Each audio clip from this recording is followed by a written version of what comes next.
Saya Iman dari Kuala Lumpur. Saya ni kerja office. Banyak duduk depan komputer. Bila stres, saya perasan gastrik saya memang akan menyerang. Mula-mula, perut rasa mencucuk. Lepas tu, dada ni rasa panas sangat. Angin tak keluar. Kadang tengah meeting pun jadi tak selesa. Malu depan bos. Saya jumpa Duomix ni dekat social media. Ramai orang share pasal Duomix ni. Semua pengalaman positif mereka, mereka kongsikan. Saya cuba ambil satu setiap pagi sebelum sarapan. Dalam beberapa hari je, saya perasan saya dah tak mudah naik angin.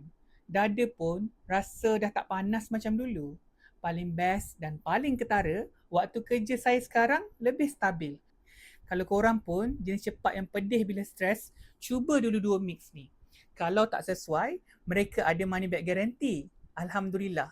Saya pun akan terus bersama-sama dengan dua mix ni. Terima kasih dua mix.